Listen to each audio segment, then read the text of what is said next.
Growing up, I always knew I was different. I didn't have the same dreams of walking down the aisle to meet my husband. I had a couple of boyfriends in high school. I was bored. It didn't excite me. I was thinking, is this it? I don't know. I don't see myself in this role. And someone would say, wouldn't it be funny if you were gay, Gayla, and you live in LA? Wouldn't that be funny? I'm like, what? I never even thought about that, but then I got like kind of paranoid about my name. And then you're like, catch yourself like, oh, I can't have a crush on that. She's a woman. I can't have a crush on her. She's female.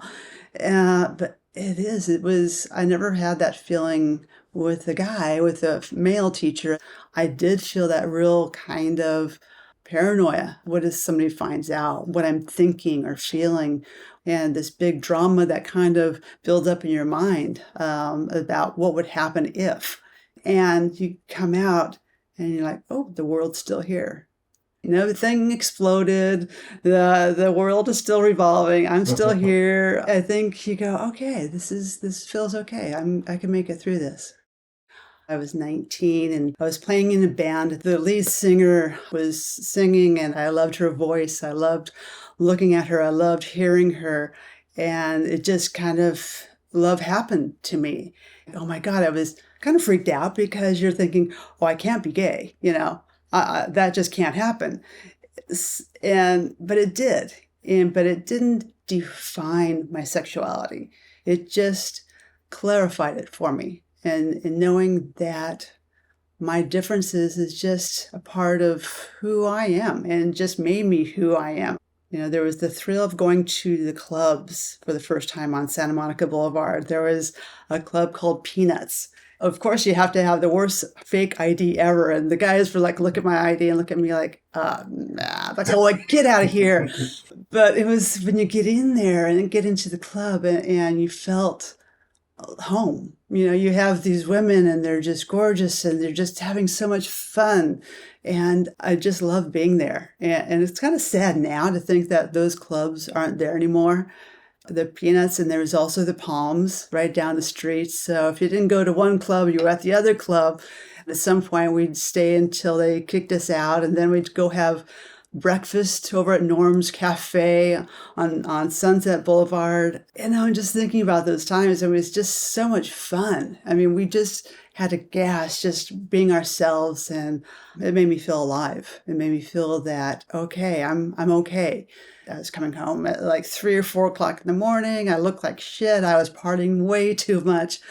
So my mom and dad were really worried that I was into drugs or something. My mom was like, what's wrong with you? Are you on drugs? I'm like, no, but I'm in love with somebody. I'm in love with another woman. And so she didn't know what to do with me, knowing that I was a lesbian. She was a lot older. It was hard for her to understand this generation and why I was so free to be who I wanted to be. And I don't think she had that freedom. My sister kind of pulled me out of the closet. She finally says, so do you want to tell me who you're dating? And I go, no. And she's like, what's her name? And I'm like, oh, okay, yeah. It was the love and the support of my family, even though my mother and father didn't understand necessarily. They still love me. I brought a lot of women home, all types and everything. And, they still treated them with respect, and they still treated me with respect and love. I've got to say I'm very lucky and blessed. I couldn't ask for a better family as far as that's concerned. That was probably when I came out to them officially I was 20 years old, and before moving to Oregon with my then girlfriend. We moved to a very small town, very conservative. Had to make up the whole story that we were cousins. I moved there for really the wrong reasons. I moved there to try to save her because she was an alcoholic. She was came from an abusive family, shunned from her family, and she had a really kind of a troubled past and kind of a bad girl past, which I was attracted to, because I kind of was attracted to the bad girl. And I thought I could save her. I thought I could okay, if we moved out of Los Angeles, because she was, in a lot of trouble here, If we can move to Oregon and move on a little farm somewhere, we'll be okay. That was where I learned the most on relationships. Maybe about 10 years ago, I found out that she had committed suicide. For some reason, she popped in my mind. I was doing research, I was doing something, and I'm like, whatever happened to Lisa? And I Googled it, and then I was scrolling through, and when I first found out, I go, man, if I had known, maybe if I could have, should have, would have gone back, would she still be alive? And you kind of deal with that guilt of knowing that person took their life, not because of me necessarily, but because of her circumstances of just being an alcoholic and being in an abusive relationship that she had been in her past. Could I have saved her? And ultimately, I couldn't have. Back in LA, I kind of pursued my life in music and then banking career, something to pay the bills, and stayed with that for a really long time. And so I had the girlfriends move to West Hollywood right when West Hollywood became its own city. Everyone that could moved to West Hollywood. It's like the mothership. Everyone was going back home to the mothership. So it was great. It was wonderful. We had, the best of time just knowing that we have that now. Relationships for me at the time were about every 2 years. I did have a long-term relationship before my wife. We were together for 13 years and very happy there, but we kind of grew apart. They've all been positive relationships that I've taken from each one of them and learned something from them. I met my wife, it was a little over 9 years ago. It was kind of weird because up to that time, I would meet my girlfriends at a bar. That's where you need a girlfriend? Just go out to the bar, It's like I'm going shopping. You go to the bar. But I think you get to a certain age in life and you're like, no, even if there were lesbian bars, which there really aren't anymore, I think I'm best not to be going to do my relationship shopping at a bar for me personally. So we met online, and it was both really our first experience of doing online dating. So we were both a little conservative, like, okay, is this going to work? And then we're like, okay, very slow, like, okay, well, let's talk online, and then we'll talk text. And then we decided to finally meet each other at a coffee shop in Pasadena. It was a good match. I wanted to have that partner in life. We love each other, we trust each other, and we see ourselves growing old together. We're kind of active. We like to play our pickleball, and we like to go travel with our friends. And I think we have a good life together. My mom had dementia, and me and my sister would go through photos with her. That's where we would spend the entire weekend just going through photos. And there was this one time I was looking for some more photos to go through, and I'm going through my mom's stuff and these boxes of old photos that she had. And I looked in the back of her closet, and I saw this box that said Mom's old photos. I'm like, cool, more photos. Let's pull them out. So I dragged the photos out, and I was going through the photos. And I'm like, wow, these are different. All of them were in black and white, which was really interesting for me. And I started looking at the photos, and I go, Mom, who is this? And she goes, oh, that's my mother. That's your grandmother. I'm like, okay, cool. So I'm like looking at the photos. Then I see this photo underneath there. It says our wedding, and it's clearly a husband and wife. I'd never met my grandfather, so I was really kind of fascinated to know what my grandfather looked like. So I got my mom's magnifying glass, and I was looking at the photos. They were very well preserved, but you could see that the cuff had been tucked up underneath on the jacket, and so it was too long, and it was kind of falling off the shoulders. And it was a men's jacket, and the hands were really small. And then I noticed that the male had hair tucked up underneath the hat. I really didn't know what I was looking at until I finally realized that this is a woman dressed as the groom.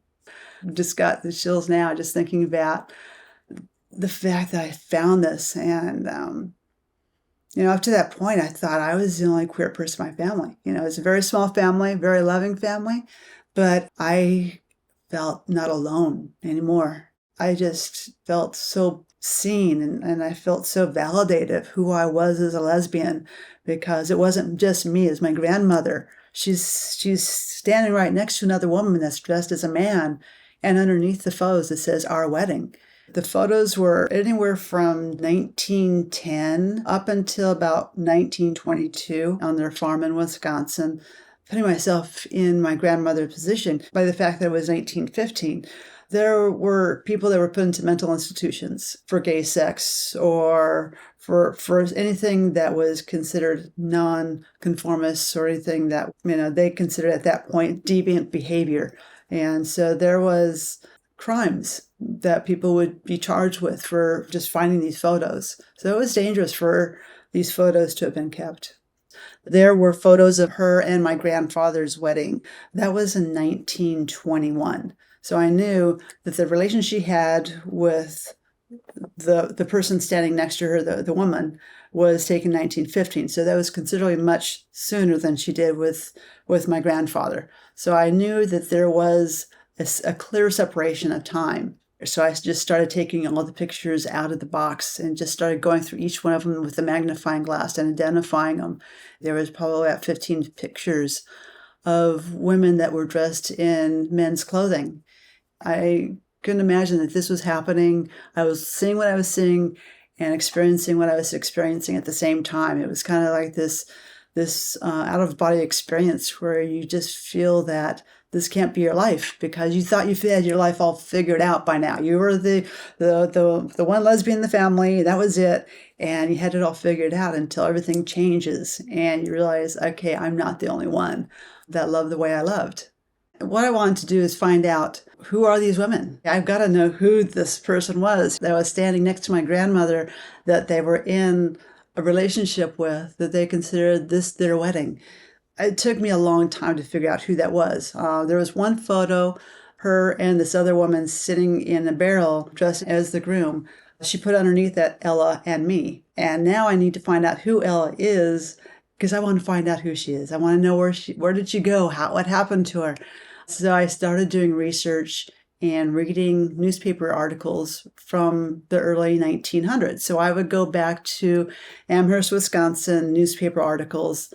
And it took me about 3 years, honestly, to find out who Ella was. She was a teacher over in Alman, Wisconsin. And then what was so interesting to me is that I started knowing other things when I was reading the newspaper articles. I started realizing I was knowing other people. Back then, newspaper articles were very detailed, almost too much information. They're like, oh, Aunt Jones went to the hospital because of her hernia. And this, I would start knowing these details about these people. Oh, she's out of the hospital. Good. Okay. And I'll be reading about this, almost like I'm reading current day newspaper, but starting to recognize names and situations and things that would happen within this really small farming community. And then I started noticing, hey, there's a group of women that keep on meeting here. I'm like, wait a minute, this is a group of women, exclusive women, and they would say a women's card party. And it was the same names, and it was led by the same person. And I started looking at the other photos and realizing that the photos that my grandmother had collected was not just of her and Ella. It was her and a lot of other women within this little community. And then I realized that it was really a very organized social event, that women would go there by a direction of having it as a women's tea party or a card group party. And it was all the same women. And most of these women, doing the research on them, then I could realize that they were teachers, librarians, nurses. They weren't housewives. They were all very independent women that were going there, all single women that were coming there and getting to meet. And that's where the bigger story of a lesbian social club kind of came into play. There were single women. They were, I think everyone probably assumed that they were there to talk about how to find a man, but I don't believe they were, because these women were most of them, the photos were dressed as men. And some of the photos, they would refer to each other as chums. Things that only a lesbian in today's world would understand what it would be like to be a lesbian back in 100 years prior. Because you look for all those signs and you go, oh, those are the signs that if I was a lesbian living in 1915, this is what I would do. This is how I would hide and make sure that I can keep my identity safe. Up to that point, I had no aspirations of being a writer. I pitched this idea to 3 writers that I knew. Every one of them said, no, it's your story. I can't tell your story. I boxed up the photos, said, okay, screw it. I'm not going to, this is just really cute information, but this is all that's ever going to happen with it. I put it in a box, put it in the back of my closet like it's been there for 100 years before, and I walked away from it. Every night I would have dreams, and it would be this tapping on my shoulder and tapping on my head saying, you've got to tell the story, you've got to tell the story. Telling the history of who we are is so important. If you look at what they were doing 100 years ago and what they're doing now, it's the same playbook. And to not learn that now that we're seeing a repeat of 100 years ago, I think it just perpetuates another 100 years. We're going to have the same thing. Our LGBTQ plus ancestors are all, they want their story told. And I think it's important for us to tell their story. Oh, I would have a million questions if I could talk to her today. I wouldn't even know where to start. When I got married, I did wear one of her pins on my lapel, and I felt that she was there with me. You know, when I was getting married legally through the state of California, I felt that that was a full circle moment for our family and kind of our ancestry of healing that, because she didn't have that full circle. I think my grandmother saved the photos because she wanted to be reminded about the love that they had. And I put myself in that position, knowing that the pictures that we're taking, that would be the most your relationship could ever become, is just those photos. And I think about that quite often, is that my grandmother didn't get rid of those photos because of that. She kept them underneath her bed or in the closet. And she couldn't get rid of the photos. Even though they were really dangerous to keep, she had to keep the photos as a reminder. Under one of her photos, it says, "Don't You Dare." And that's the title of the book. It was provocative because it's my grandmother standing up looking at another woman, and the other woman is standing on a rock looking down at her right before they kiss. It says, "Don't you dare." It's sad in a way because that's all the relationships could ever go, would be just the pictures, and then you close to darkness because that's all it could be, is just that. And I don't think my mom even knew what the photos were. Maybe it was the dementia. Hard to say if she did know more than she was willing to tell me. But those photos basically have been kept in the back of someone's closet for over 100 years. Yeah. And I think that's why it's so important for me to have them exposed, and for people to see that, yes, we've always been here. We've been here for thousands of years.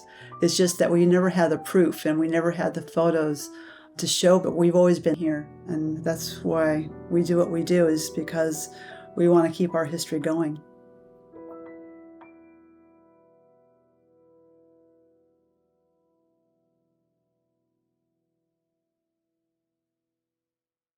A box of shadows whispered from the past, a secret love too dangerous to last, captured in frames in black and white prints, to souls in disguise in subtle hints. A box of shadows whispered from the past, a secret love too dangerous to last, captured in frames in black and white prints, to souls in disguise in subtle hints, in subtle hints.